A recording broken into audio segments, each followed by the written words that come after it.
Monsieur l'adjoint à l'urbanisme. Bien, merci de me donner la parole. Je vais donc essayer de repositionner l'ensemble du débat et de faire un peu la synthèse des différents échanges en répondant notamment à un certain nombre de choses, et puisque pas mal de choses ont été dites. Il faut toujours se rappeler que l'urbanisme est une discipline extrêmement longue et que les projets durent à peu près une quinzaine ou une vingtaine d'années. Donc lorsqu'on parle d'un quartier comme les Vettes, on a l'impression que demain ou à la fin de l'année, il y aurait potentiellement 1000 logements qui seraient positionnés à cet endroit-là. Ce n'est pas le cas, c'est un projet qui durera à peu près une quinzaine d'années. Donc toujours avoir à l'esprit le temps long de l'urbanisme. En même temps, il doit toujours y avoir une volonté politique. Et là, je veux répondre à M. Fagot. Vous me parlez de bon sens. Moi, si j'écoute le bon sens, globalement, au quotidien, je ne signerai jamais aucun permis de construire.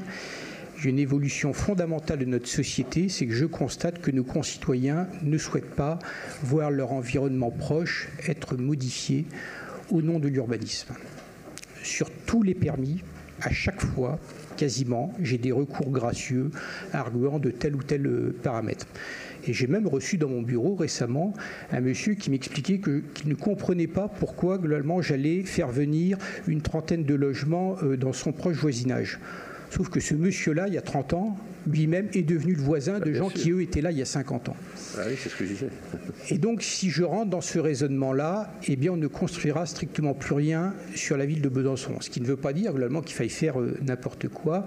Et la ville de Besançon avait un projet un projet urbain sur les 15 prochaines années, notamment pour donner de la visibilité à tous les acteurs de l'immobilier, et également pour anticiper le développement et maîtriser le développement de notre ville. Il faut imaginer qu'en 1998, par exemple, en conseil municipal a été décidée la création de la future zone des Hauts du Chazal. Nous sommes en 2019 et la zone n'est toujours pas terminée. Et à un moment, au début du mandat, si vous avez vu, on a repositionné le quartier comme un campus ouvert. C'est-à-dire qu'à un moment, on s'est interrogé sur le fait que par rapport à l'ambition initiale, qui est celle d'avoir un quartier accueillant des familles, eh bien, globalement, on ne trouvait plus de personnes qui souhaitaient venir. Donc, on l'a repositionné comme campus ouvert. Ça veut dire que autant l'urbanisme est une discipline qui dure très longtemps dans le temps, autant quasiment au quotidien, on réévalue nos projets. On m'a parlé de production de 800 logements par an. Oui, effectivement, dans les analyses antérieures du SCOT, il était prévu 800 logements par an. Sauf que très rapidement, on a vu que l'évolution démographique de la ville et de l'agglomération n'était pas celle qui était initialement prévue. Et c'est pour ça qu'on a repositionné, recalibré notre chiffre sur 500 logements par an. Donc il n'y a aucune raison de la part et du maire et de l'adjoint et du maire de construire des logements qui serait à vocation, sans aucune vocation, et qui serait totalement vide. Imaginez maintenant, puisque l'économie de l'immobilier est celle-ci, à partir du moment où l'on met le premier coup de pioche, il faut que vous ayez à l'esprit qu'au moins 50% des logements sont déjà vendus. Et même certains grands groupes nationaux maintenant imposent d'avoir 100% des logements désormais vendus avant même de mettre un coup de pioche, ce qui d'ailleurs pose quand même un autre problème, notamment par rapport au rôle des banques, puisque je crois que la notion de risque doit également être inhérente à leur type d'activité. Un quartier comme Vauban, que l'on va inaugurer demain, puisque les premiers habitants vont arriver, eh bien, depuis plus d'un an, l'ensemble des logements sont tous vendus. Oui, bien sûr. Sur les Hauts du Chazal, pareil. Vous pouvez y aller, tout est déjà vendu depuis très longtemps. Je veux dire, on n'a pas de raison, nous, de produire du logement simplement pour se faire plaisir. Sur Besançon, ville verte. Besançon, 6500 hectares, ville la plus verte de France, ça va durer encore des décennies, puisque la forêt de Chaillu est intégrée dans le périmètre de cette ville-là. Et à chaque fois, on a toujours pour objectif, s'il y a une demande de dérogation, de continuer à préserver ce caractère vert de la ville. Si l'on est capitale 2019 de la biodiversité, c'est quand même pas un hasard. Si potentiellement on peut accueillir l'année prochaine le Congrès national de la Ligue de protection des oiseaux, c'est pas un hasard non plus. Donc je pense que Besançon est une ville verte très profondément et ça demeure dans son ADN. Sur l'arrêté qui a été rendu par le juge, contrairement à ce que dit Éric Alauzet, il ne porte pas sur la biodiversité. Il porte sur la notion d'intérêt majeur. La notion d'intérêt majeur, ce n'est pas une notion qui est inhérente au code de l'urbanisme, c'est une notion qui est inhérente au code de l'environnement. Et donc le juge se prononce sur ce point-là. Donc là, le Conseil d'État se prononcera sur le fond. d'ici à peu près 6 mois. Et en attendant, les travaux sont bien évidemment arrêtés.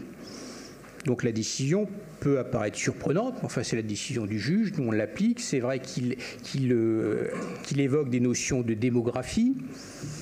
Moi, je pense que la notion de démographie, de dynamisme d'une ville, c'est plus une question politique, de dynamisme politique, de volontarisme politique. Ceci dit, c'est l'arrêté qu'il prend et bien évidemment, nous y conformerons. L'un des problèmes que l'on a dans cette ville, c'est que lorsque le gouvernement décide de supprimer la défiscalisation pour une ville comme Besançon, créant une inégalité territoriale par rapport à des villes comme Dijon, comme Metz, comme Nancy, comme Strasbourg, comme Lyon, comme Metz, ça nous crée un vrai problème. Et donc, en tant qu'adjoint à l'urbanisme et avec le maire, on est obligé d'organiser la production de logements post-système de défiscalisation. Ce système-là de défiscalisation, il existe depuis 1985. Et l'ensemble du milieu immobilier marche dans ce système-là.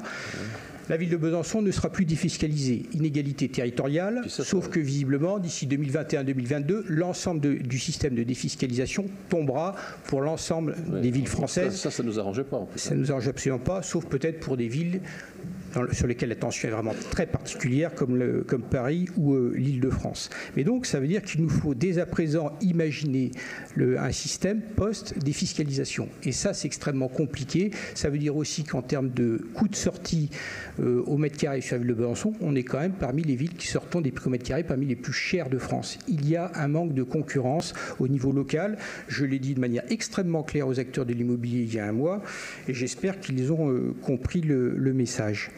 Il faut toujours aussi avoir à l'esprit que sur une ville comme Besançon, 50% des logements sont occupés par une seule personne, 25% par 2 personnes et seulement 25% par plus de 2 personnes. Ce n'est pas propre à la ville de Besançon, c'est le cas globalement dans toutes les grandes villes françaises parce qu'il y a une évolution de la société et les phénomènes de décohabitation, les familles décomposées, recomposées, eh bien, jouent à plein. Ça veut dire que sur une région comme la région Bourgogne-Franche-Comté, à population constante sur une période comme 2020 à 2026, il y a nécessité de produire pour une même population 45 000 logements. 45 000 logements doivent être produits sur l'ensemble de la région, alors que la population, elle n'augmente pas. L'objectif, c'est de produire les bons logements au bon prix, au bon endroit. Et sur l'ensemble des zones qui sont actuellement en développement, que ce soit Viotte, Lévette, Vauban, les Hauts-du-Chazal, on a des produits qui sont complémentaires. L'objectif, c'est pas de dupliquer les mêmes produits à des endroits différents de la ville. Il faut à la fois qu'il y ait un équilibre géographique entre le développement ouest et est de la ville, l'agglomération, mais également avoir des produits qui soient complémentaires, puisque certains souhaitent habiter en famille avec quelques aires de terrain autour de leur maison, parfois des maisons en bande, développer l'habitat participatif, avoir également des collectifs, et donc on doit développer au maximum toute la palette de produits qui soit possible en termes d'urbanisme.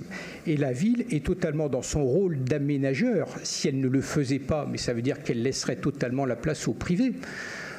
Donc ça veut dire qu'en termes de prix de sortie et en termes de prix de sortie et de prix d'acquisition des logements, eh bien là, globalement, il n'y aurait plus il y aurait une concurrence, mais qui jouerait à plein, et seuls, globalement, les gens les plus fortunés pourraient habiter la ville de Besançon, ce qui est totalement contraire aux valeurs politiques qu'on souhaite défendre. Lorsqu'on parle d'aménagement sur la ville, l'objectif, c'est aussi de localiser des villes, enfin des habitants, le plus proche possible des lieux de travail, des lieux d'emploi. Et 80% des emplois de l'aire urbaine sont localisés sur la seule ville de Besançon.